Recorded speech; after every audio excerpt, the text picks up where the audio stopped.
The ocean does not care who you are. It does not care about your rank, your record, or your name.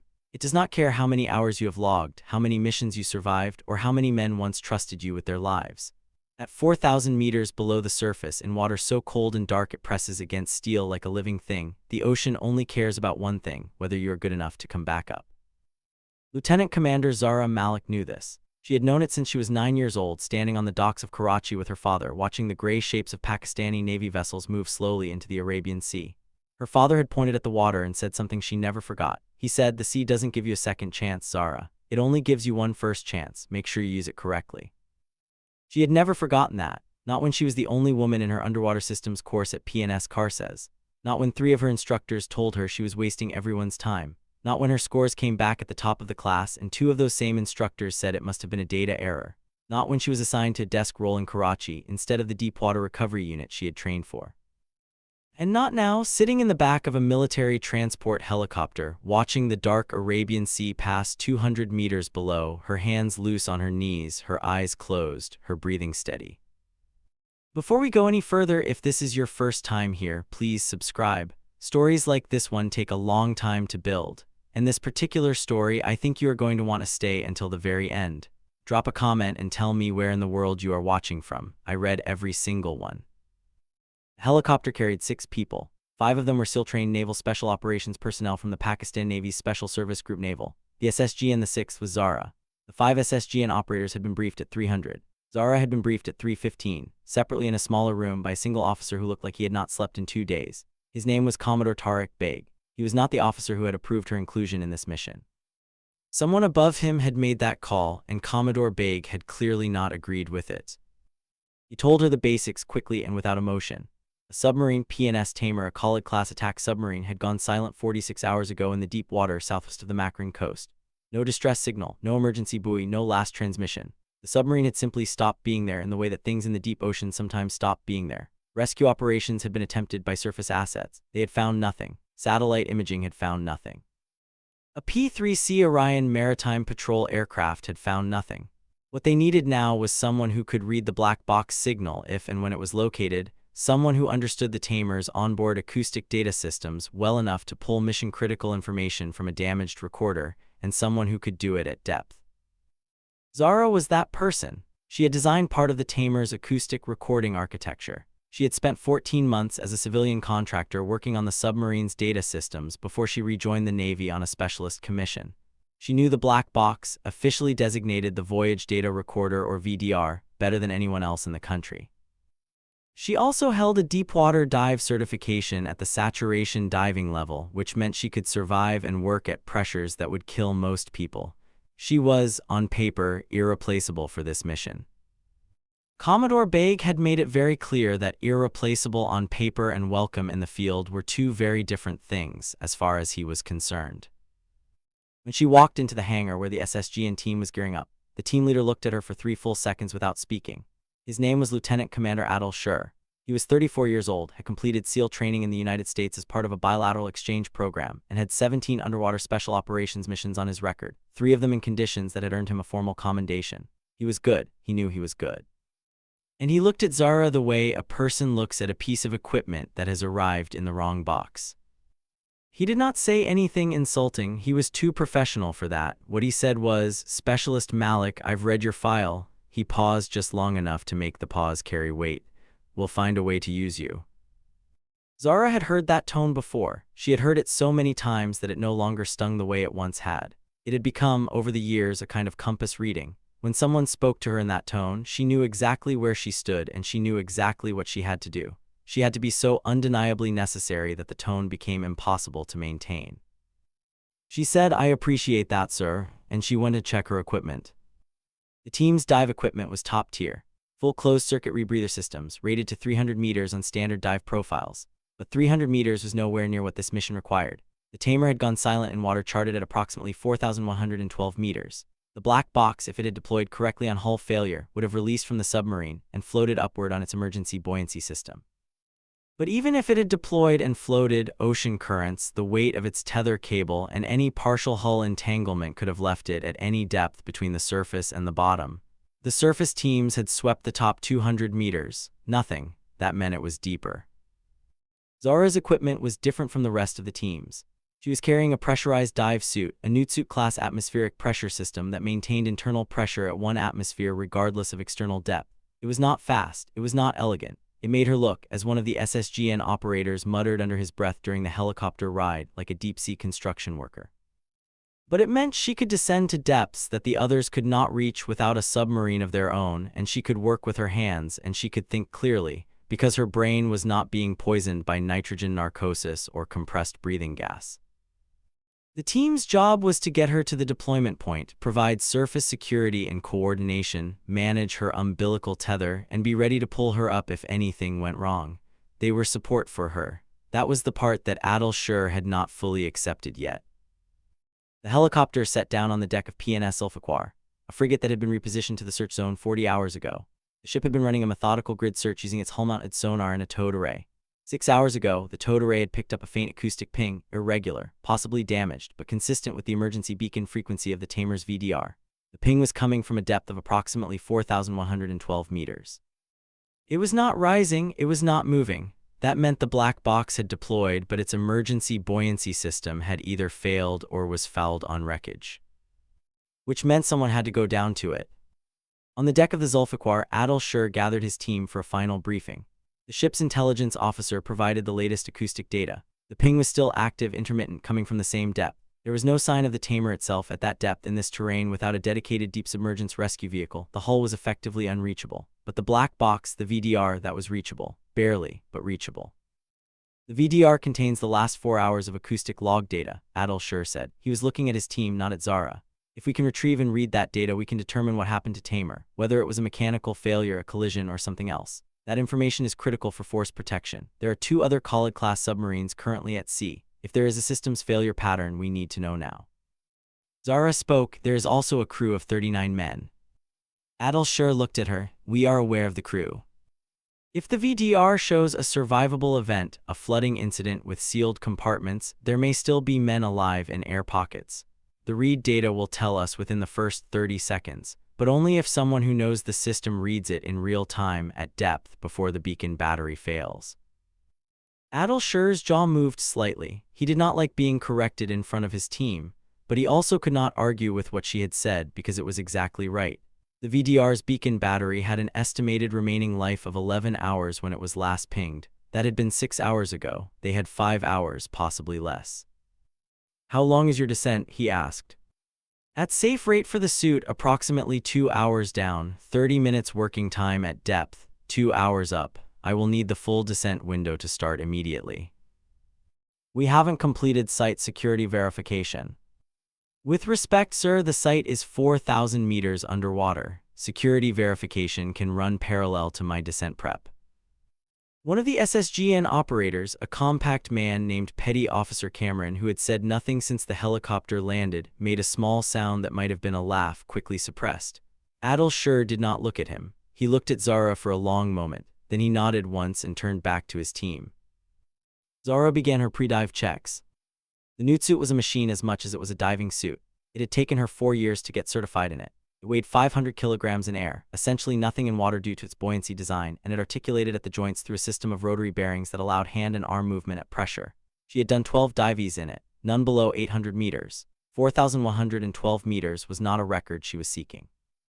It was a depth she had calculated was survivable in this suit, with this tether, with these surface conditions, if everything went according to plan. She had also calculated the ways it might not go according to plan. She had done that calculation very carefully alone the night before in her quarters at PNS Karsaz with a cup of tea going cold on the desk beside her. She had written down the failure modes in order of probability: joint seal failure, tether entanglement, beacon battery failure before she reached depth, sediment displacement from current affecting visibility, a secondary collapse of the Tamer's hull creating debris field expansion.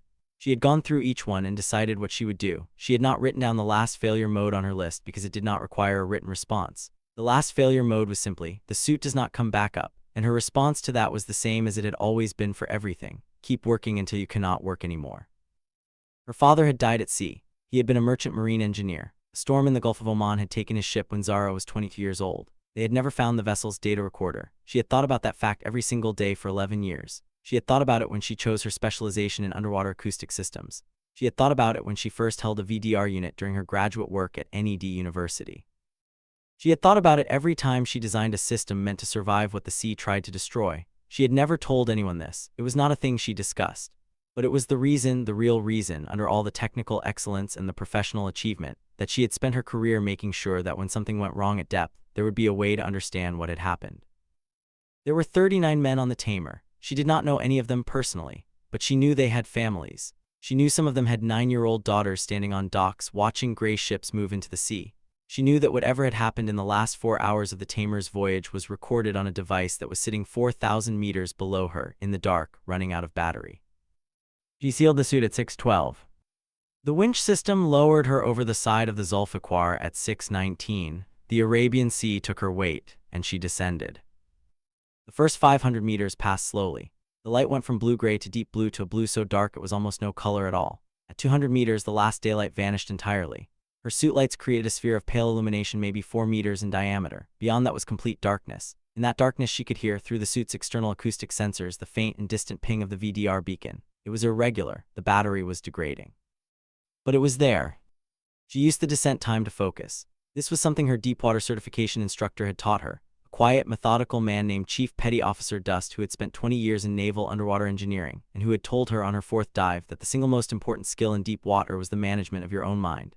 At depth, he had said, your brain will try to generate fear. It will try to generate urgency. It will try to generate catastrophic imagination. Your job is to notice that happening and then do your job anyway. Not to stop being afraid, just to do the work while you are afraid. That is what separates the people who come back from the people who don't.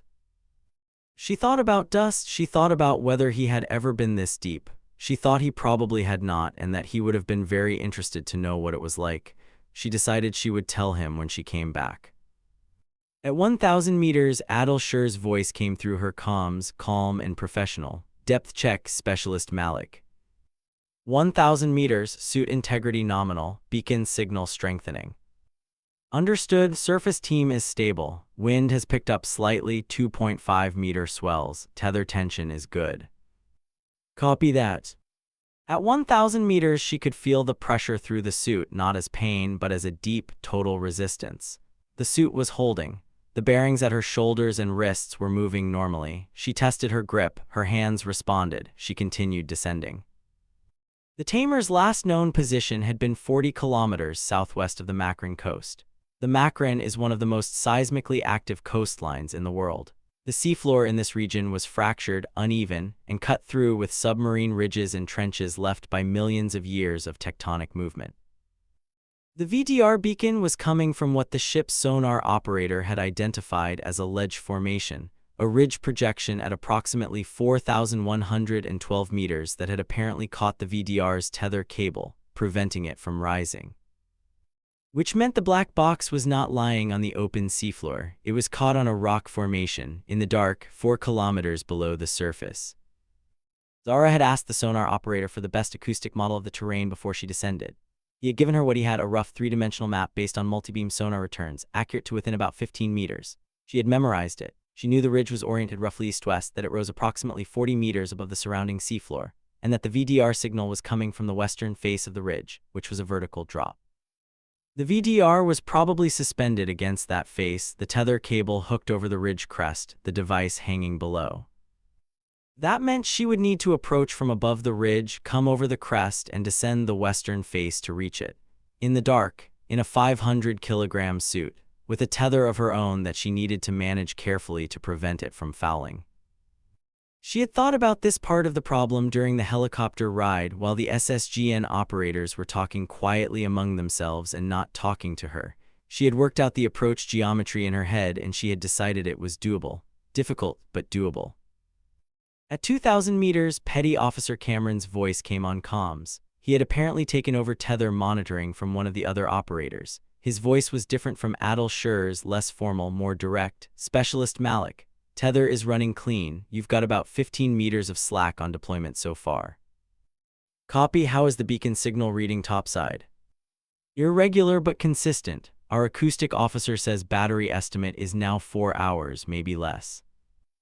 She recalculated she had approximately 90 minutes remaining on her descent. If the battery estimate was accurate, she would have 2 to 3 hours of beacon signal available when she arrived. That was enough, assuming nothing else went wrong. At 3,000 meters, something went slightly wrong. The tether snagged, not badly, a partial catch, probably on a current-push tangle in the cable above her. She felt the resistance and immediately stopped descending. She waited. She kept her breathing completely steady. She waited for 30 seconds, which felt significantly longer than 30 seconds. Then she felt the resistance release as the tether paid out correctly from the surface management system. Tether event, she reported. We saw it, Cameron said. Cleared, you're good. Copy. She continued. At 3,500 meters, the water temperature on her external sensors was 4 degrees Celsius. The pressure outside the suit was approximately 350 atmospheres. Inside the suit, her body was at normal sea level pressure. She was breathing normally. She was cold. The suit's internal temperature had dropped as the external environment pulled heat from the shell, but not dangerously cold. She had a thermoregulation system in the suit's inner layer, and she adjusted it upward slightly.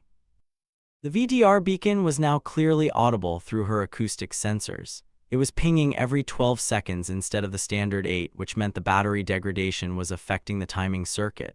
That was not good. It also meant she was close enough to detect the signal clearly, which was good. She checked her descent rate and adjusted. She was approaching the estimated depth of the ridge crest. At 4,030 meters, her suit lights caught the first visual return, a dark mass below her, irregular in shape, rising out of the absolute blackness like a problem that had been waiting patiently for someone to find it. The ridge. She came down slowly, watching the terrain through her exterior cameras, using the cameras on her wrist-mounted displays to give her multiple angles. The ridge was basalt, dark and broken, covered in the sparse biological crust that exists even at this depth, pale filaments, scattered small organisms she had no time to identify. She came over the crest carefully, managing her descent rate with the suit's thruster system, small electric thrusters at the hips and shoulders that gave her limited directional control in the water column. The western face of the ridge dropped sharply. She came over the crest and began descending the face. She saw the tether cable first. It was a thin synthetic line, pale orange, looped once around a rock projection near the top of the western face and then running straight down into the darkness below. The VDR's emergency deployment tether. She followed it with her lights. At 4,112 meters, she saw it. The black box. It was not black, actually. The name was a legacy from aviation, and the Tamer's VDR was painted international orange, a vivid survival color that her suit lights made almost painfully bright in the surrounding darkness. It was a cylinder approximately 60 centimeters long and 30 centimeters in diameter, rated to survive 6,000 meters of depth and impact forces that would destroy almost anything else. It was hanging against the rock face by its tether, suspended in perfectly still water, pinging its beacon into the dark. Zara steadied herself against the current, barely a current at this depth, more of a slow, cold drift, and reached for it. Her suit's manipulator claws were precise enough for this work. She had practiced with them extensively. She grasped the VDR housing carefully, feeling through the suit's force feedback sensors the weight and resistance of the device.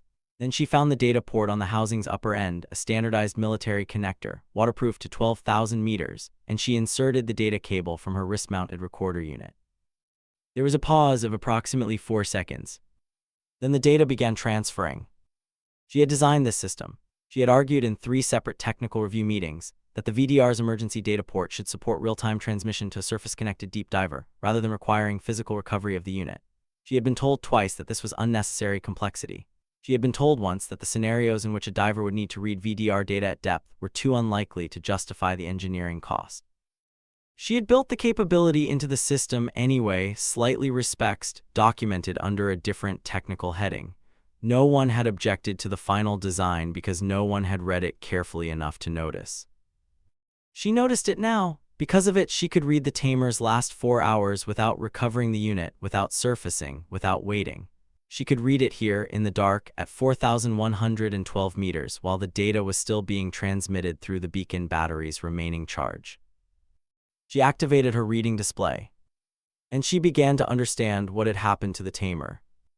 The first hour of data was normal, standard patrol profile, course corrections consistent with an evasive surveillance pattern, nothing unusual in the acoustic environment. The crew was performing nominally. Two minor engineering flags, a pressure differential reading in the forward ballast system that was within acceptable range but on the high side of acceptable, logged and noted, not acted upon.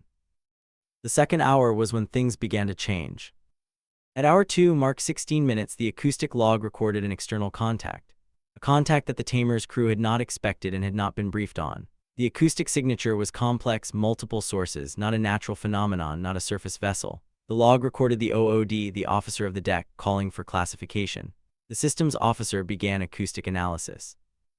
What they identified based on the log records was a contact pattern consistent with a deepwater autonomous underwater vehicle, a military-grade AUV, operating in a search pattern directly above the Tamer's position.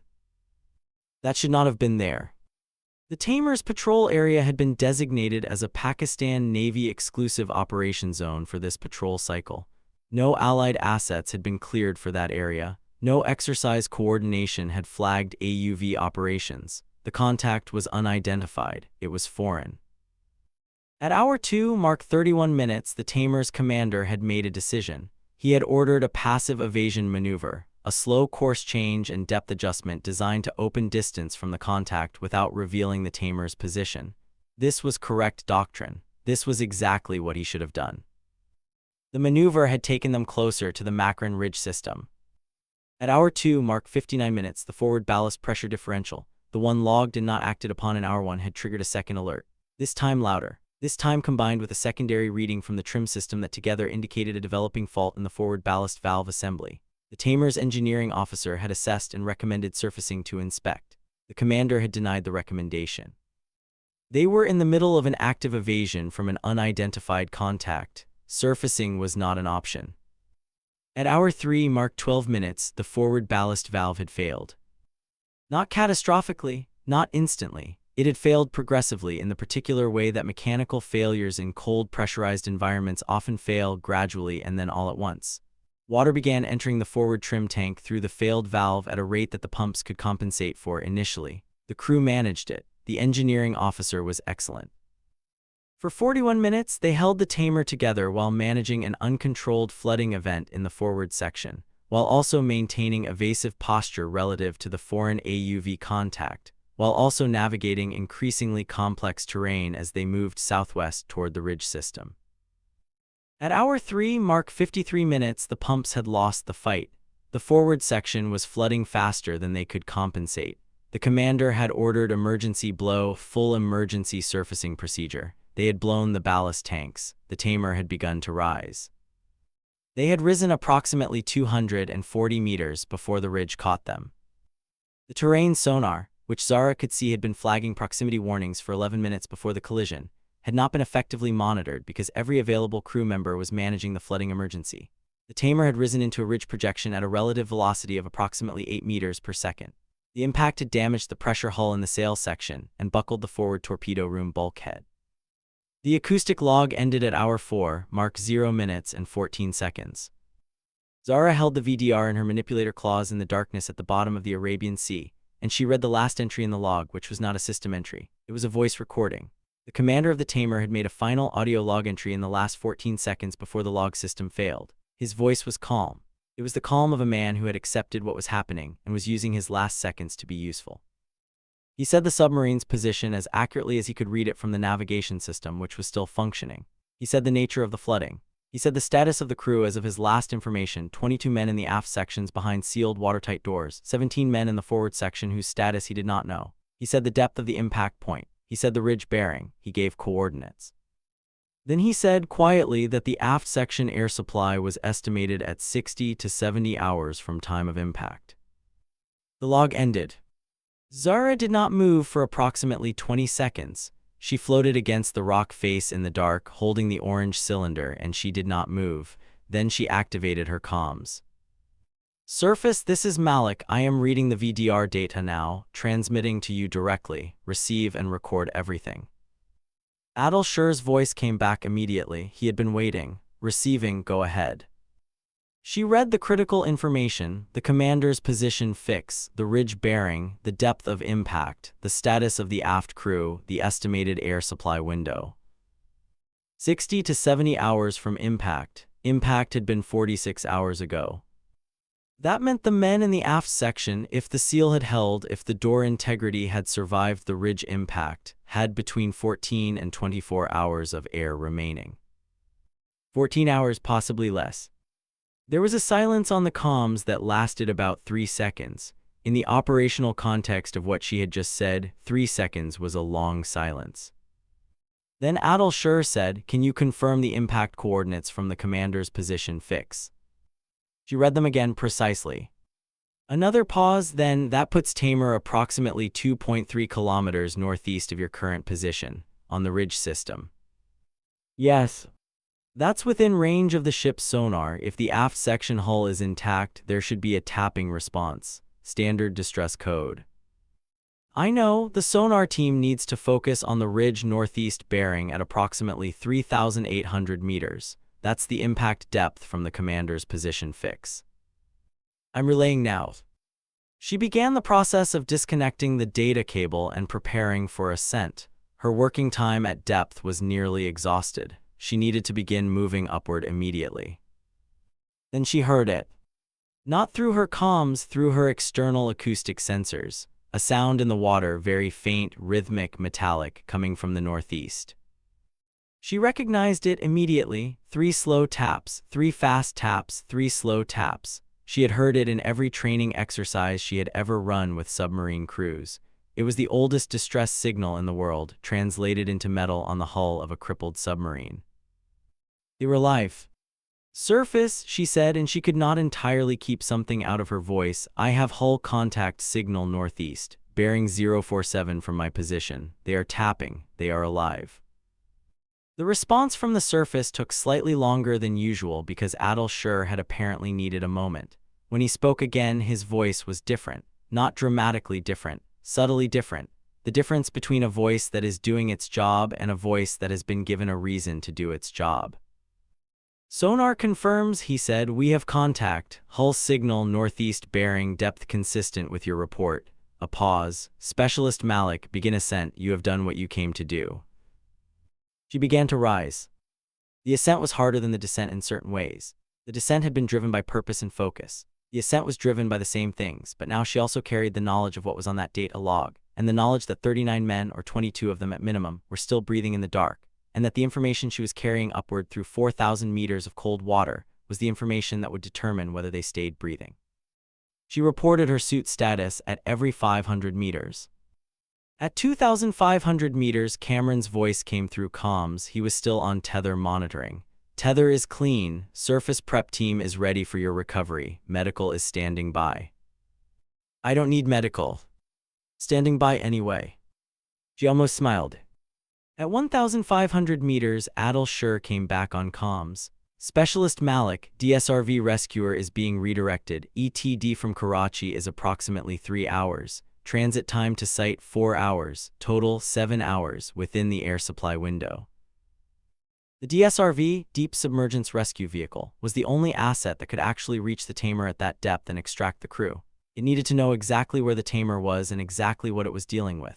The VDR data she was carrying gave it both. Without that data, the DSRV would have been searching the ridge system blind, burning time the crew did not have. 7 hours, they had 14 to 24 hours of air. It would work. If nothing else went wrong, it would work. At 800 meters, she felt the slight change in water quality that meant she was re-entering the upper ocean zone. The darkness was still complete at this depth, but there was something different in it, a very faint luminescence from the biological layer above her, not visible yet, but sensed. At 300 meters, she could see light. Not sunlight, the sun was not yet high enough to penetrate this far, but the diffuse blue-gray of early morning filtering through the upper water column. After hours of complete darkness, even that faint light was striking. She watched it grow as she ascended. At 100 meters, she could see the shadow of the Zulfiqar's hull above her. At 20 meters, the winch system began pulling her up actively, the tether tightening, guiding her toward the recovery frame on the ship's port side. She let it take her weight. She kept her hands still, her breathing steady, and she let the ship pull her up. She broke the surface at 10:47 hours. The morning sun was already strong. The Arabian Sea was dark blue and moving in long, slow swells. She could feel the swells rocking the recovery frame as the deck crew pulled her in. She could hear voices above her, shouted commands, the mechanical sound of the winch. The suit was cracked open on deck 8 minutes after she surfaced. When the face plate unsealed and she could breathe air that had not been recycled through her suit for 4 hours, it tasted like salt and exhaust and heat, and she thought it was the best air she had ever breathed. Adil Shur was standing on the deck when they helped her out of the suit. She had expected him to be on comms, managing the DSRV coordination. He was standing on the deck. He had come to the deck. He looked at her for a moment. She was cold. Her legs were slightly unsteady from the transition. She probably looked, she thought, not particularly impressive. Pale, tired, slightly damp. Adil Shur said the sonar team has the hull located. Contact is confirmed. Signal is strong. The DSRV is on its way. She nodded. He said, the data you transmitted is being analyzed now. Naval Headquarters has the coordinates. The ridge impact point is confirmed from the commander's position fix against known chart data. She nodded again. He was quiet for a moment, then he said 4,112 meters, confirmed depth. Yes. In the new suit. Yes. He looked at her for another moment. He was not a man who apologized easily or perhaps at all. She did not know him well enough to know which it was. What she saw in his face was not an apology. It was something more functional than that. It was recalibration. The specific expression of a person who has encountered a fact that changes a calculation they had previously been certain about. He said, good work, Specialist Malik. Not excellent, not that was remarkable, not I was wrong about you, which would have been too much. Just good work, quiet, direct, professional. The same tone he would use with anyone on his team who had just done exactly what